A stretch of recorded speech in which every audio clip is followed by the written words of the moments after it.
안녕하세요. 뽀뽀박사 김철주입니다. 오늘도 매매계약 해지에 관련된 사례를 계약금 일부만 지급해 갖고 해지할 수 있는지, 아니면 여러가지 이제 사정을 들어 가지고 제가 사례화해 가지고 한번 풀어보겠습니다.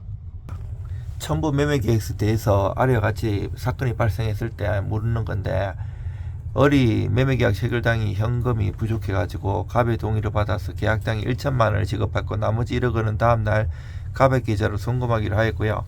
다음날 갑은 김준경에게 매매계약을 해지하기도 통보하고 자신의 은행 계좌를 폐쇄하고, 이제 단순 이행 거절로 보는 건지 판례가 어떤지 알아보는 거예요. 을을 피공탁절해서 법원은 2천만 원만 하면 되는지, 아니면 나머지 1억에 대해서도 다 해갖고 1억 1천만 원의 배액인 2억 2천만 원을 해야 되는지, 그런 문제예요. 자, 계약이 적법하게 해지되었나? 그렇지 않다면 갑이 계약을 해지하기 위해서 어떻게 하나? 갑의 해지는 적법하지 않아요. 계약금 1억 1천만 원 중에 1천만 원만 지급된 상태에서 계약금 해지권이 발생하지 않아요. 해지 요령 없고, 만약 갑이 계약을 적법하게 해지하려면 을의 이행착수 이전에 약정 계약금의 배액 2억 2천만 원을 상환하면서 해지에서 표시를 명확해야 돼요. 민법 565조 1항 해약금의 법리, 이제 계약금으로 금전을 교부했대 상대방 이행이 착수하기 전까지 교부자 포기하고 수령자 배액 상환해서 해지할 수 있다는 유명한 법리가 있죠. 계약금 일부만 지급된 게 해제금 불성립이에요. 요거 판례가 명확히 했어요. 계약금 일부만 지급된 경우 해약금에는 해제권이 발생하지 않는다고. 그래서 전체 1억 더 추가하면 1억 1천만 원의 배액인 2억 2천만 원을 상환해야 된다는 거죠. 하고 이제 적법한 해지를 위한 요건, 만약 갑이 계약을 해지하려면 을이 이행에 착수하기 전에 중도금 지급 전에 약정 계약금 전에 1억 1천만 원의 배액인 2억 2천만 원을 상환하면서 해지 의사를 명확히 해야 되고요. 두 번째 질문, 을은 갑의 채무 불이행을 이유로 위 매매액을 헤어질 수 있는가? 할 수 있다면 그 방법은, 을은 갑의 명백한 이행 거절을 이유로 체고 없이 즉시 법정 해지를 할 수 있고요. 따라서 을의 해지는 적법해요.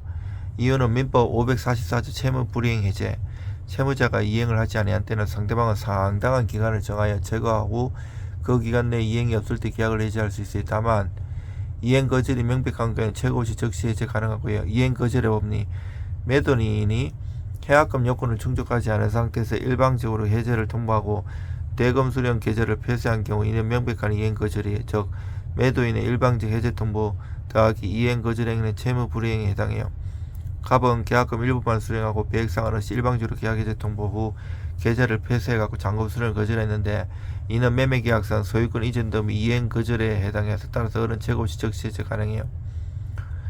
위 이의 경우 을은 갑을 상대로 손해배상을 청구할 수 있는가? 할 수 있다면 계약금 손해배상 청구 금액, 아까 계약서 6조에 보면 손해배상은 계약금 상당액을 기준으로 한다는 규정은 민법 398조 1항 손해배상의 예정으로서 위약금 조항에 해당하고 유효해요. 따라서 을은 갑의 기책사에 있는 계약 위반을 이유로 별도의 손해 입증 없이 약정 계약금 1억 1천만 원을 손해배상으로 청구할 수 있고요. 다만 그 금액이 현저히 과다한 경우에는 398조 2항에 따라 법원이 감학할 수 있어요.